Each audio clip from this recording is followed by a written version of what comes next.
My name is Donna Woloshin, and I was formerly the chairperson of the Saskatchewan Book Awards, retired from that position to take on the acting executive director position.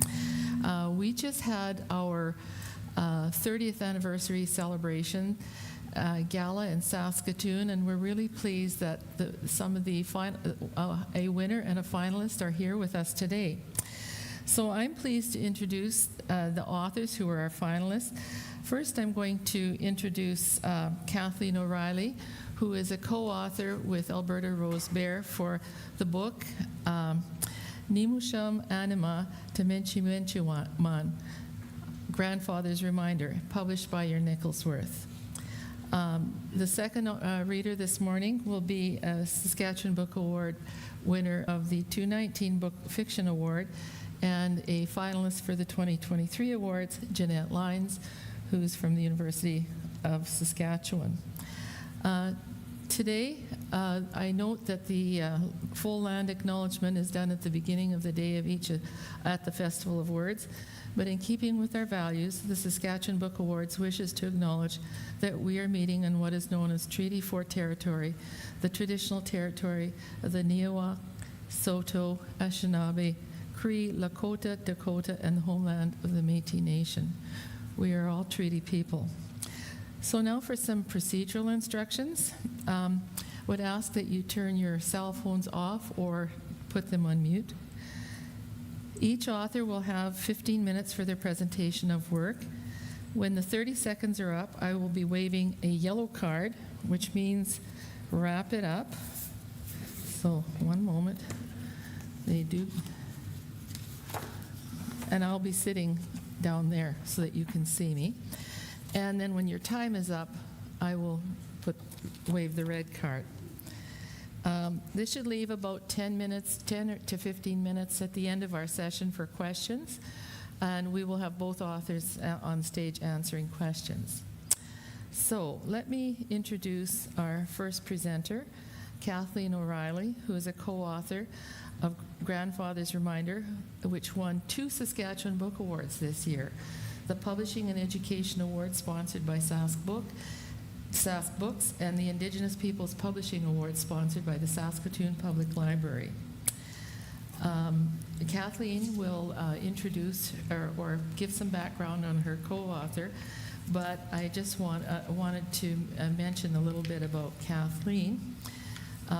Kathleen is working at the University of Regina, has her PhD, and has worked in the field of education and Indigenous education for many years.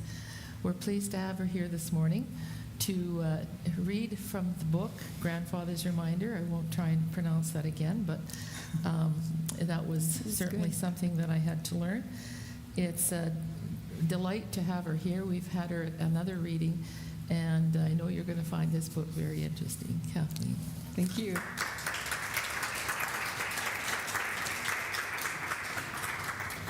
Just a minute, I've got to find my cards. Huh? Oh, here they are. Okay.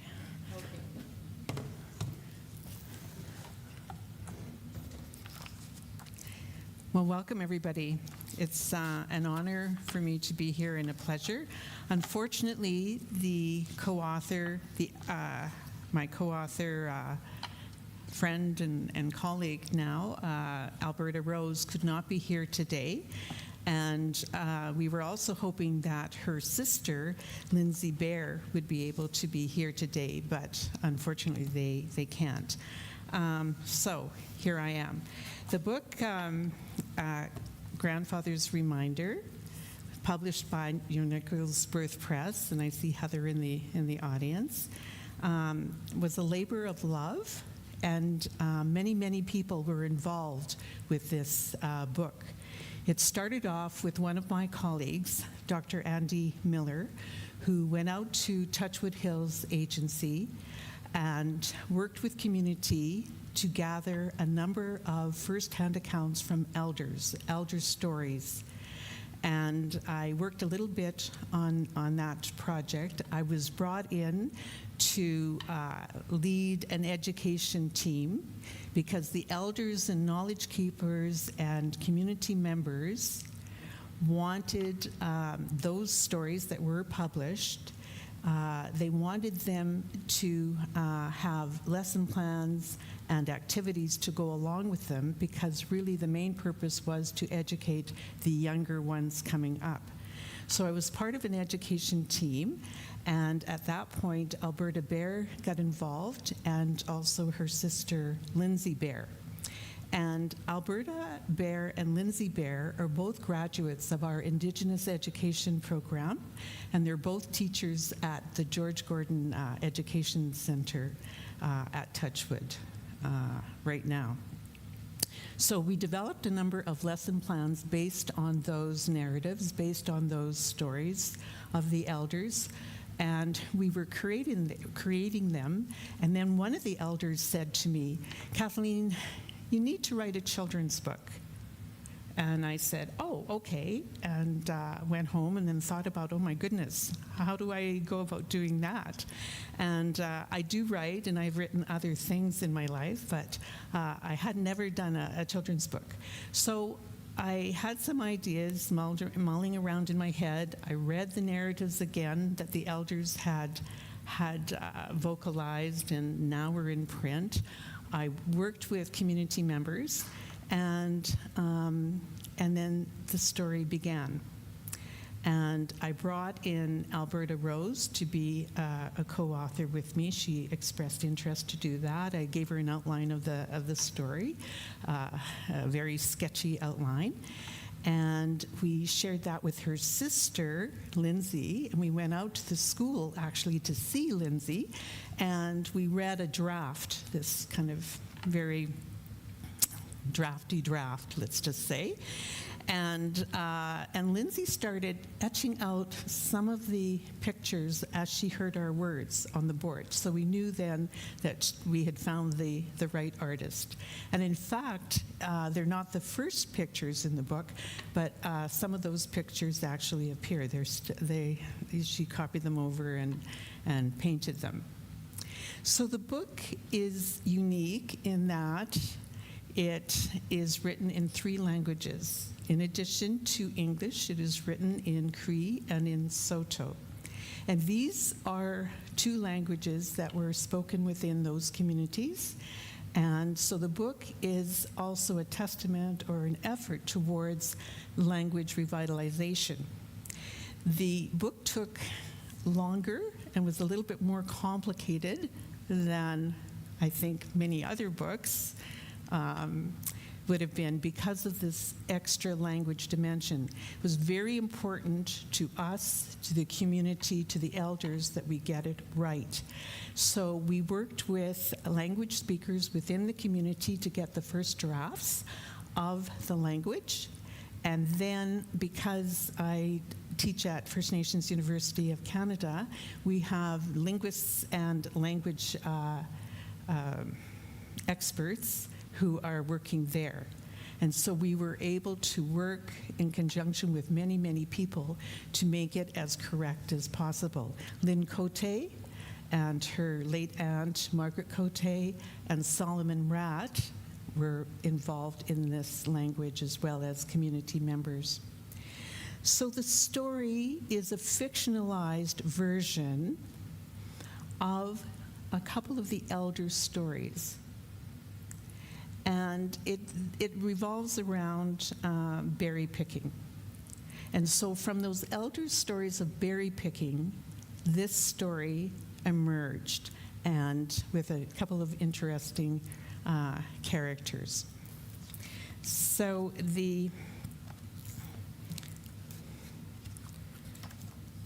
I'll read you the first couple of lines of the story.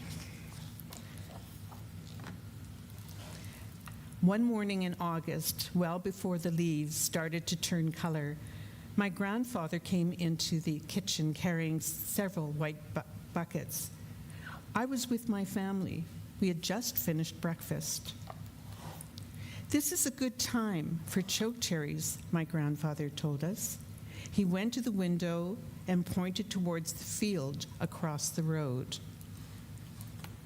And I know you can't really see the pictures, it's dark in here, but the pictures go along with the book, I think, very beautifully. Look over there. The foxtail is up. That is our sign that the berries are ready. I watched as the foxtails waved gently in the wind. They really did look like foxtails. Grandfather gave each of us a bucket, and we followed him out the door. We walked behind his house towards the hill. There, behind the willow trees, were rows and rows of chokecherry bushes. Grandfather was right. They really did look like foxtails. Before anyone began picking, Grandfather took tobacco and placed it on the ground in front of the bushes. This is an offering for the chokecherries, my sister told me. So that is an example of one of the elements in the book that the community wanted us to involve. When we etched out the story, we brought it to the community. We would read it to the community in English at that stage. And the community, the knowledge keepers, the elders in particular, would give their input. And they would give their nod of approval, yes. And then the request was, make sure that you have our values somehow within the book without listing them in kind of a clunky way, 1 this, 2 that, 3 that way. So that's why we incorporated some of the things that are in the book based on the elders' information.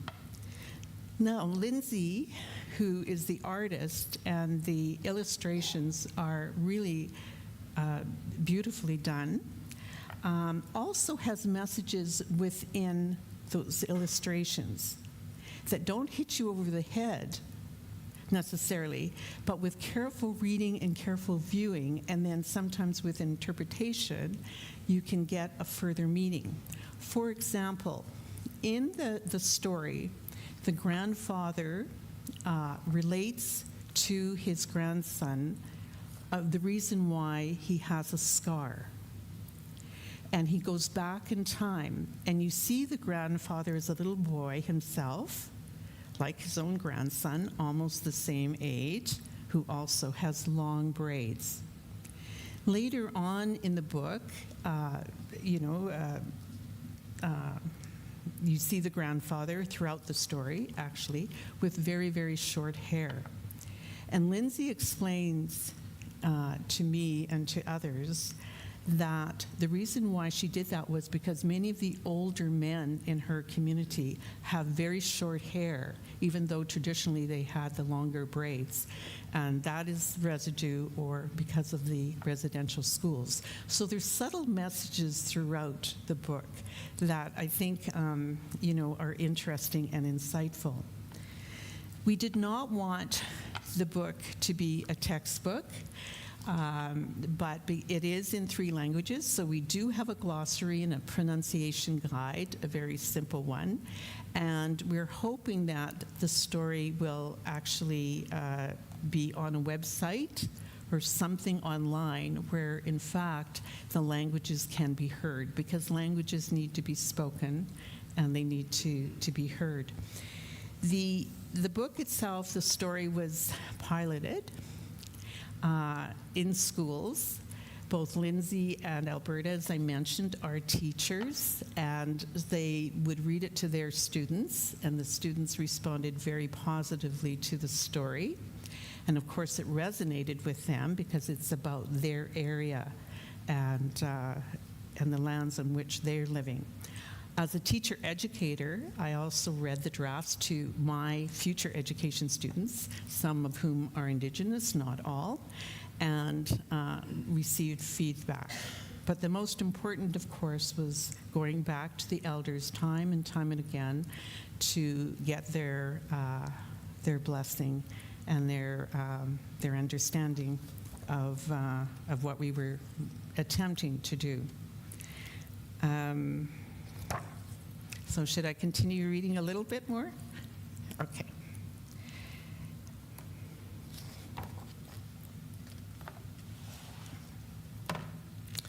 We waited as grandfather said a prayer in our language. My sister whispered, "Grandfather is giving thanks for the chokecherry bushes and all that it provides to us and the animals and birds and insects that live here." When grandfather was finished with the prayer, I watched as my sister and cousins raced each other to the bushes, joking and laughing. I stayed close to grandfather. He started to pick the chokecherries, and I began too. I wasn't as fast as grandfather, but when the bottom of my bucket was covered, he grinned at me and said, "Good work." I was pleased with how heavy my bucket was getting, and I felt happy. After a while, grandfather stopped and offered me a cup of water. I drank the water, and grandfather continued to pick berries. As he lifted his arm above me, I noticed a small, crooked line on his elbow. "Grandfather, what's that?" "What, my grandchild?" I touched the small, jagged line etched on grandfather's elbow. "Oh, that," he laughed. "That is my reminder." "Your reminder?" I asked. "Yes, my reminder. A long time ago, when I was about your age, I went berry picking with my grandmother. Back then, when the time was right, everyone picked chokecherries. When the foxtails were up?" I asked. Grandfather smiled. "Yes, when the foxtails were up. We would make a day of it. We would hitch up the wagons and horses and travel to the Alkali Flats, just north of town. Cousins, brothers, sisters, aunties, young and old, babies in their moss bags on their mothers' backs. Everybody showed up. Well, when we arrived, and after your uncle put down tobacco and said a prayer of thanks, my grandmother gave me a bucket. I, along with the others, started picking. I soon noticed that the biggest and juiciest berries were at the top of the bush. My cousins, who were taller than me, were able to reach them with no trouble, and I wanted to reach them too. So I made myself as tall as I could. I stood on my tiptoes and stretched and stretched. I even wiggled my fingers, hoping I could reach them. But no matter how hard I tried, no matter how much I jumped, I still couldn't get to those berries. Then I had an idea. Maybe one of the branches could help me. So I grabbed the nearest branch and pulled it down. Yes, now the biggest berries were almost in my reach. Yes, I could smell them. I could almost taste them. And then it happened. I heard a snapping sound. The branch broke off and fell, and I fell with it. I hit my elbow on a rock and yelled, "Ouch! Ow! Holy!" My grandmother came running over. "What happened, my grandchild?" I fell." "Yes, I see that, but what happened?" "I fell and hurt my elbow." Grandmother looked at my elbow and the broken branch, and then she looked at me. I tried to explain. "I wanted to reach the berries at the top. They are the biggest and the juiciest, but there's lots of berries that you could reach." Grandmother pointed her lips towards the smaller bushes. "Yes, but I wanted the best ones." "But my grandchild, look at what you did. You broke a branch and hurt yourself when you didn't have to. We need to be careful that we don't hurt the gifts that are given to us. The chokecherry bushes give so much to us and to all the animals, insects, and birds that live here. Now this branch will no longer be able to grow berries for us to enjoy. My grandchild, you have to be patient," she told me. "One day you will be a tall man, but for now you need to be happy with what you are and with the berries that you can pick." Grandmother picked up the broken branch. "We will take this with us," she said. After a long day of berry picking, we hitched up the wagons and horses and went home.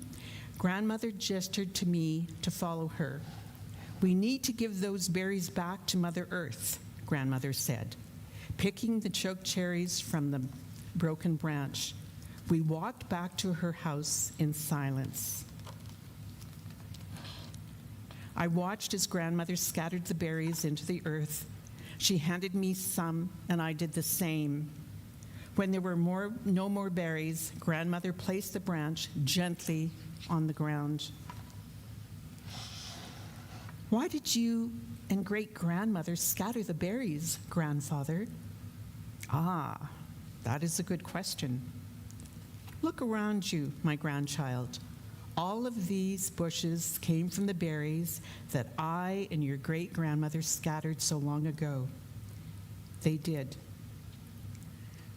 I looked around at the chokecherry bushes that surrounded us. Grandfather grinned. You see, my grandchild, he said, pointing to his elbow. This is my reminder that I must be happy with who I am and to always care for and respect Mother Earth, who provides us with what we need. So, my grandchild, this scar is my reminder, and these bushes can be yours. I looked up at my grandfather and smiled. We continued to pick chokecherries, and I was happy. Thank you.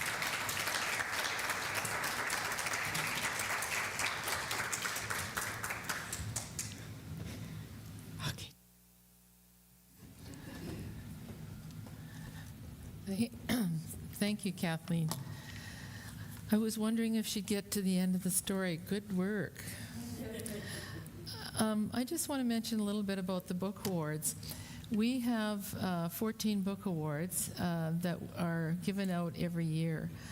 And there's a whole process call for submissions that happens in August.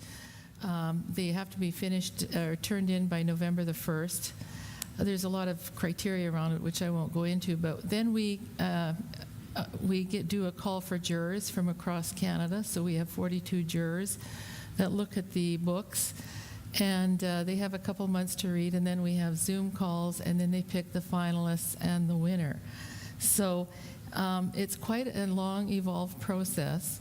And the books that were finalists for this year, what I can tell you is that the jurors were really impressed with the writing that comes out of Saskatchewan. And it's just absolutely really lovely for me to hear those kinds of words. I wish I could share more with you, but we're kind of moving on with time. I want to introduce Jeanette Lynes.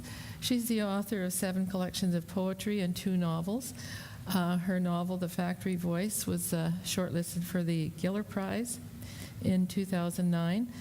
And one of her other books won the Small Things That End the World, won the Fiction Award at the Book Awards in 2019. She works at the University of Saskatchewan. She directs the Master of Fine Arts program.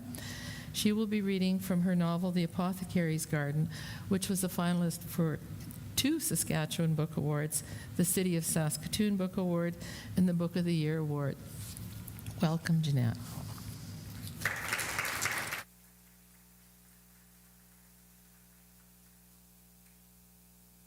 Thank you. It is dark up here. Hi, everyone. Thanks so much for coming. Thanks to the Festival of Words and the incredible organizers and all the wonderful volunteers. And the Saskatchewan Book Awards is just a fabulous organization and event, and such support for writers in this province. This is a really incredible province to be a writer in. You just feel nourished so much of the time. And the Book Awards are always kind of like a family reunion. And thank you, Kathleen, for sharing that beautiful story. So I will just set this up briefly. As was mentioned, my book is The Apothecary's Garden. It's a love story. It's a novel. Thought it might be fun to try and write a Victorian novel, which is a very odd kind of thing to do, I suppose. But I do nerd out on history and enjoy writing historical fiction. This is set in the year 1860 in what is now Belleville, Ontario, but was at the time Belleville, province of Canada. And the protagonist is a 28-year-old woman named Lavender Fitch. She's fallen on hard times. Her parents are dead, and she's trying to live by the craft of her hands. So she has a garden and sells flowers and medicinal herbs. Her father was the town druggist, the town apothecary. And I don't think you need too much background other than a thing called a tussie mussy was a little handheld bouquet that they had in the Victorian era. And they also believed that flowers had their own language. There was kind of in vogue in the 19th century. So if you gave someone a rose, it meant one thing. If you gave someone a daisy, it might mean let's go have coffee, or So there's a lot of books out about the language of flowers, which was kind of interesting. And there was also quite a vogue for spiritualism and seances and table rapping and all that stuff. The belief that it might be possible to communicate with the dead if you had a spirit medium to help you. It was all a little bit speculative, I think, about whether this was legit, but that's another story.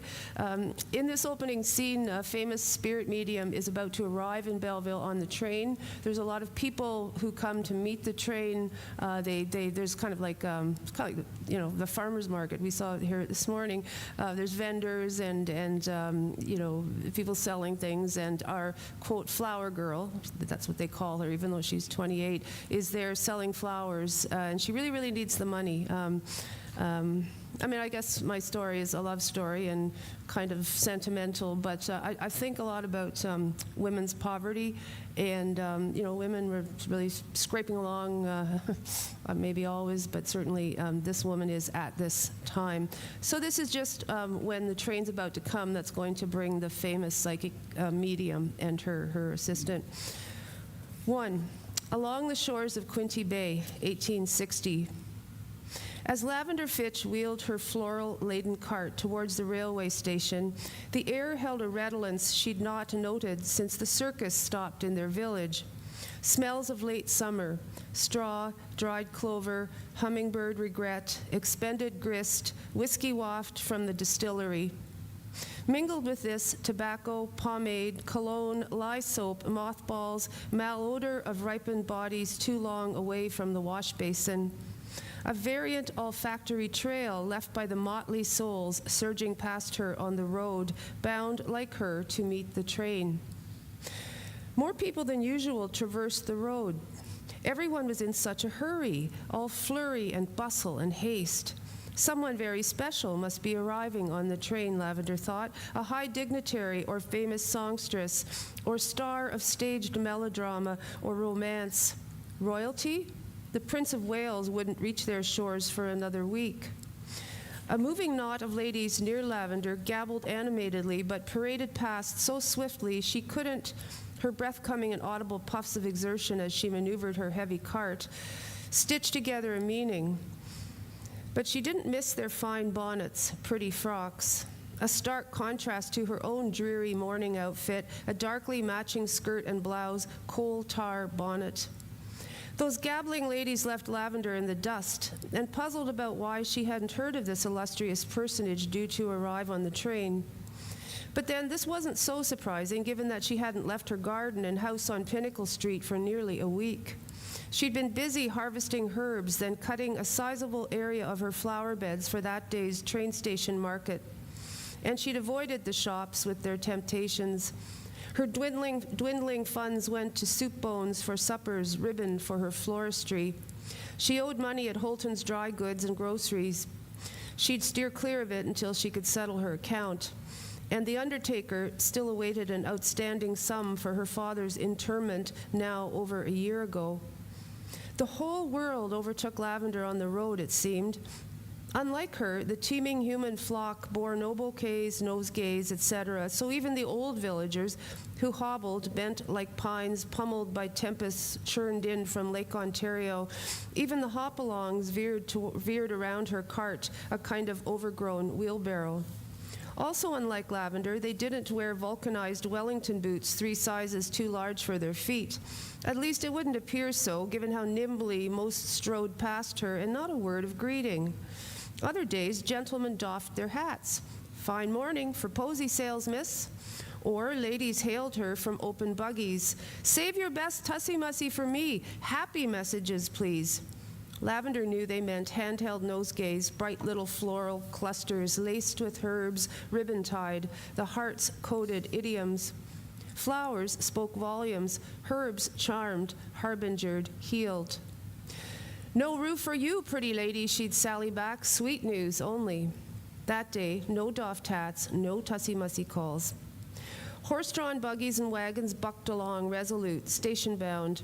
A copious rain had drubbed down the previous night. Robust breezes in its wake had blown Lavender's garden dry in no time, followed by intense heat. The road, however, remained mud-slicked, plashet, pocked in many spots. Then again, muddiness was its habitual state. Dogs loped along. One mongrel must just have rolled about in a puddle, for it joggled its fur vigorously, spraying mud over Lavender as it flashed by. She doubted even her cart's fragrances could mask the animal's miry, boggy odor that now bespattered her skirt, the sludge marks even more pronounced against the garment's somber shade. People always met the train. Its arrival never failed to stir excitement, creating a bit of carnival spirit. Market stalls near the tracks, Lavender's cart among them, added a pleasant diversion, savored all the more by virtue of their fleeting, improvised nature, as transitory as a rainbow. The train brought a whiff of the outside world. With their enduring mania for the locomotive, the locals had even named it Samson. As for the station, that striking building had already stood 2 years, but its magic endured, fresh as if some genie's lamp had been burnished and buffed anew that very morning, and those limestone walls materialized, conjured from a puff of vapor. There it loomed in the distance, lit blue by late summer's light, like an edifice from some Italianate dream. Indeed, artists often sketched the station's fine design, a symmetry very pleasing to the eyes. It was a prime site for amorous pursuits and marriage proposals, village gossip vined. With its romantic architecture, one could play at being in Italy. But Lavender couldn't afford to indulge in these fancies. Doing so didn't feed herself and the orphan boy, Arlo Snook. This was summer's last huzzah, the height of floral commerce. 2 main chances for profit remained, that day's station market and the Prince of Wales' visit to Belleville. After that, Lavender must scrape by until she could sell evergreen Yuletide wreaths. Following that, a gardener's most melancholic season, winter, lean, colorless months. She dared not think on it. Instead, she fixed her gaze on the train station ahead. The floral cart pulled heavily on her bones as she steered along the rutted road. Such hunger, her maw yowled for food. A lone boiled egg she'd gobbled at dawn was all that rolled about within. The hen had gifted 2. Lavender left the second egg for Arlo, who needed nutriments for his tramp through the streets in search of employment, posting sales bills, typesetter's aid, that sort of light work. He couldn't manage anything strenuous due to a hunting accident that rendered him lame and less robust than most lads of 15 years. His infirmity hadn't hampered his growth, though. He'd recently soared in height and would soon exceed the garden's flowers of sun. Lavender missed him that day. Normally he'd rise, like her, a little after dawn to help harvest flowers, arrange them into nosegays and bouquets bound with ribbon, then stack the cart so as to avoid crushing the blooms as she'd taught him. He'd been soldiering through their days uncomplainingly, foraging kindling and firewood in the wilds and assisting with floricultural tasks. But lately his youthful gaze beheld Lavender's emaciated state, and he himself was a beanstalk. His gentian eyes saw more was needed. To steady her breath, she lowered the cart for a moment, a respite from plodding in those boots. Their excessive size brought the hazard of tumbling over one's own clods. The boots had been her father's. His vanity always demanded the latest fashion vogue, and though their manly appearance was far from flattering, they suited outdoor work. The 3 pairs of thick woolen socks Lavender wore to wad out the toe spaces helped, but it was like stuffing half a sheep into each boot. To be fair, her father, the apothecary, had needed to appear professional, dapper. It wouldn't do to dispense cures looking shabby. She resumed her trudge near the station. The antic image of sheep in her feet cheered her, and the thought of her garden, ballast and bread, those blooms and vines and spiny sprigs, herbs that comforted, cured. Growing conditions had been ideal that summer, resplendent. Delphiniums soared their prettiest periwinkle blue. Roses clamored over the arbor. Luxuriant ivy slumped languidly like legions of lounging ladies. Myrtle gleamed so waxen, Lavender almost saw a miniature of her face reflected back in its leaves. Ferns forested. Hollyhocks hollered their joy. Aromatic, too, pears from her mother's tree. Even the moss spread ardent, brashly ambitious. The borage grew boisterous, and yarrow, always yarrow, and purple lavender, her namesake. Though some flower dictionaries ascribed a wary, ambiguous meaning to lavender, her mother long ago had asserted the contrary, that lavender equated with calmness, serenity. There on the road, Lavender felt neither calm nor serene. The truth was, cutting her flowers saddened her deeply. The instant her secateurs sliced those green stems, their death began, and she was the executioner. Their screams reached her as she severed them from their earthen home. Murder, abduction. She'd never wanted to be an executioner, only an apostle of beauty. But she had to eat. She had to live. She needed to sell her beloved blooms. Thanks so much for listening.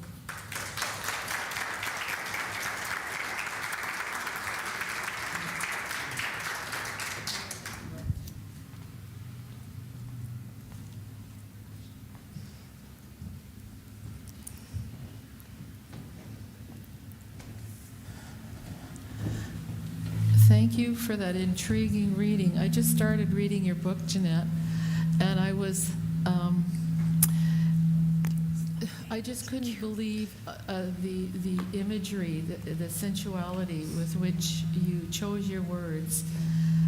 Can you talk a little bit about how much time it took you to write that first chapter? Well, that's a great question. Thank you. Thanks again for listening. Well, I'm taxing my memory here. I wrote the first draft of this novel in the summer of, I teach, as was mentioned, so a lot of my writing time is in the summer. So I wrote the first draft of this novel in 2013. I know, right? So long it takes sometimes. So I can't exactly remember how long it took to kind of write that opening scene, but it kind of was always there. You know, if you're writers, you know how you have to, I don't like this, but, you know, kill your darlings and cut a lot, and a lot of things in a draft will not make it into the final. You know, the editors are wonderful at that. But I think the scene was always there, and I am a flower junkie, gardener.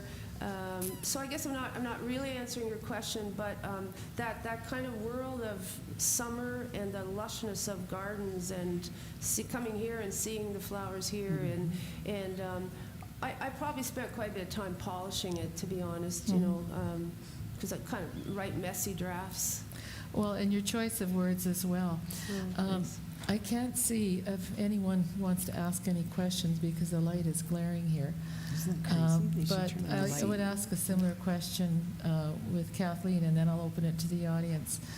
From the start of when the idea came to write the book for Grandfather's Reminder, how long would it have taken you to do this? Because it was a very collaborative process that involved a number of people. So from start to finish, or to the publication, perhaps.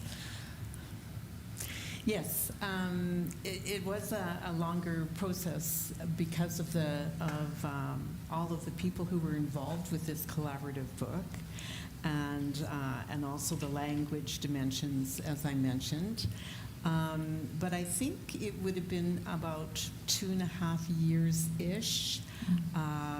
And we did receive some funding. We used some SHIRK money, received a Creative Saskatchewan grant that Heather actually from Nicholsworth suggested that I apply for, and we were successful. But the story itself, it certainly the initial parts of it mulled around in my head for a month or two, and I had the pressure of sort of producing something because I had said yes to the Elder, and I took that seriously. And so the first line, actually, of the book came as soon as I woke up. I'd almost been semi-lucid dreaming about it. It was on my mind, and I quickly wrote down that. But I think it took about 2.5 or 3 years. It seems a lot longer than that, though, in some ways, as you're waiting and going through things and waiting for iterations. So what I'm hearing is that these things start as a seed, and then they kind of ruminate in your mind, and you come back to them. Yeah, that's true. Does anyone in the audience have any questions? Yes, gentleman in the first row. Jeanette, when you are writing, where is your mind at? Are you the omniscient puppet master describing everything that's going on? Or are you Lavender, right in the middle of it, describing everything you see? Are you that character? How do you do it right? Thanks, that's a really good question. I would like to be the puppet master. Know everything that's. I go in through character, and voice, and just try to get a riff. Kind of. I wrote poetry for quite a while earlier on, and so I guess I go in through voice, and I go in through character. So am I Lavender? I suppose in a way I am. Didn't grow up in an affluent situation, so maybe there's a little bit of my mom and her as well. We're always sort of, foraging around, for, ways to keep going. So. Are you the protagonist as you're writing? Oh, I see. Well, probably in certain respects, yes, but because it is almost like. Maybe it comes out of poetry too. So a lot of times it'll feel, even though it's in third person, a lot of times it'll feel almost like writing a dramatic monologue, like a voice speaking, trying to listen to the character. Which is kind of odd because it's in third person. There's sort of filtering going on. But yeah, I suppose I'm mostly identified with the protagonist. Yeah, well, the psychic medium is like a real, she's very haughty. She's a total diva, so it might be a bit of me in her too. Only a little tiny bit. Anyone else? Can I ask a question for Yes. Kathleen? How much, I'm really interested in the relationship between, always been illustration and text, and how much toing and froing did you do with the illustrator? Did she present one mock-up of them, and then, was that a lot of, conversation or how'd that play out? Yeah, there was a lot of back and forth, and because we were on that education team, Right. and we were doing lesson plans, and she was doing some illustrations for those, she would come and show, us kind of some of the pictures that she had sort of sketched out, and then I remember one day at the university, we put them all on a table, Wow. and there were, many more that are in this book, and then we were kind of wondering where, which order to put them in and which ones to have, and all of that back and forth. And so there was a lot of interaction, and but she was such an integral part of the whole thing, and was there, and we were doing kind of lesson plans. But Thank you. Thanks. Yes, gentleman over there. I'm curious about the setting of the apothecary, and in that era, how powerful was that role in a small Ontario community at that time? My sense is they were in many ways the town doctor. Yes, that's also a really great question. I read quite a bit on 19th century pharmaceuticals, and it's super interesting. Could have gone down a huge rabbit hole. It was kind of the Wild West of drugs, as I'm sure you know, and you didn't really want to get sick. Well, you never want to get sick, but you're using like leeches and a lot of cocaine and your toothpaste, and maybe you did want to get, I don't know. In the town of Belleville, there was quite. You're right. It was kind of like almost like a hub for the town. It was the drugstore in Belleville. I believe the family had it for years and years and years, and I think it's still called that to this day. It was the druggist was it was called Geen's, G-E-E-N was, or maybe there's an S, but I think probably just G-E-E. So anyway, Geen's Druggist was the drugstore in the town at the time, and it's always weird with historical fiction. Like, I don't think I'll use the actual name of it. It's fiction. I think I'll, and with due respect, Geen's Druggist didn't kind of have enough right musicality for this story, so I had to, of course, I'd romanticize it, but it was a huge drugstore. I've seen pictures of it, and with it had you look at a barn, they had a supply. It was like this pharmaceutical empire thing, and Philadelphia was another major drug center, and it was just that stuff is just fascinating. And as I was saying to another lady earlier, I went down to Niagara-on-the-Lake last summer because they have a preserved a little museum of the apothecary there from the 1820s or 30s, and one of the first women pharmacists in Canada was the lady who worked there. And yeah, people regarded them kind of almost like doctors, and I read there's often a lot of friction between the doctor and the druggist. They would try to override each other's authority, and it's just great stuff to research. And if you're a nerd like me, it's just a lot of fun. Thanks. It's interesting, your title, The Apothecary's Garden. To me, it not only connotes the pharmaceuticals, but also the mental, spiritual, emotional healing that comes through this whole array of flowers and scents. And I was just curious, when I was reading, you've explained part of it, but certainly with the flowers and all the healing powers of oils and so on. It was, I think it's a very apt title. Is there anyone else that has a question? Well, we are nearing the time of 11 o'clock. I'm so sorry to bring this session to a close, because we do have timelines, but I do want to thank our two authors, and also Alberta Rosebear and her sister who illustrated for these very lovely books. Kathleen, would you hold your book up again? Yeah. These books are available, and yours also, Jeanette. If you're not holding it up, then I am. I have it here. It's really interesting. Both books are just beautifully illustrated, and I'm just going to say, I liked what you said. This captures the essence of your story, an enthralling story about the mystical charm of flowers and supernatural powers of love. And with Grandfather's Reminder, it's a wonderful book that could be used in our school curriculum. It's one of the reasons it was chosen. I want to congratulate Heather Nichol on your Nicholsworth Publishing for selecting this book and for supporting Saskatchewan authors.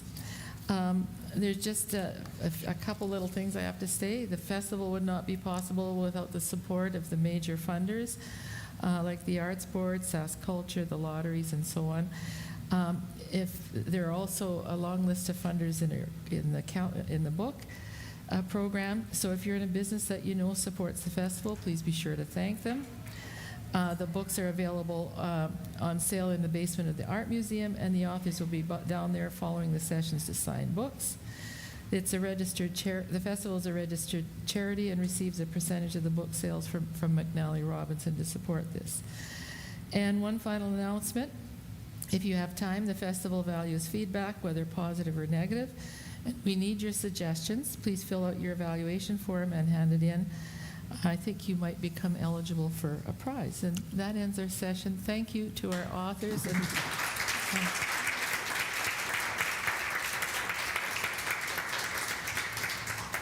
Thank you, everyone. Enjoy the festival. Oh, guys, we're going to take the mics.